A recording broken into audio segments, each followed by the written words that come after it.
শিক্ষার্থীরাই আমাদের মনে নাই যে আমাদের সন্তানাদি আমরা ভালো মতো শিক্ষা ধারণ করাবো। 6 তারিখে দেখবেন 22 লক্ষ কর্মচারী কর্মকর্তা সবার চেহারা আপনারা দেখবেন। পে স্কেল বাস্তবায়নের জন্য সারা বাংলাদেশের 22 লক্ষ সরকারি কর্মচারী মাঠে নেমে পড়েছে, কিন্তু এটা তো হওয়ার কথা ছিল না। আমরা কেন রাজপথে যাব বারবার?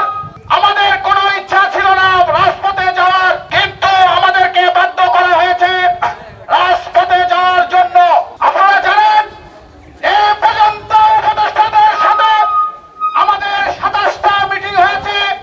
27টা মিটিং এ উনি উপদেষ্টা ডক্টর সালাউদ্দিন সাহেব অর্থ উপদেষ্টা উনি বলেছিলেন অতি দ্রুত আপনাদের পে স্কেল দেওয়া হবে। পে স্কেলের জন্য নির্বাচিত কমিটি করে দেওয়া হয়েছে।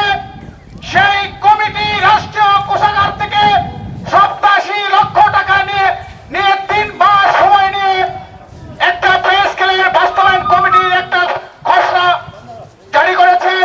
সেই খসড়া প্রধান উপদেষ্টা সাহেবের কাছে জমা দিয়েছেন।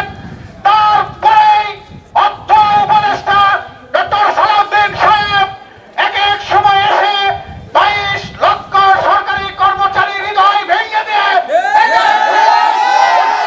বক্তব্য দিচ্ছেন। আমি ডক্টর সালাউদ্দিন সাহেবকে বিনীতভাবে অনুরোধ করছি, আপনি কেন কমিটি করে দিলেন?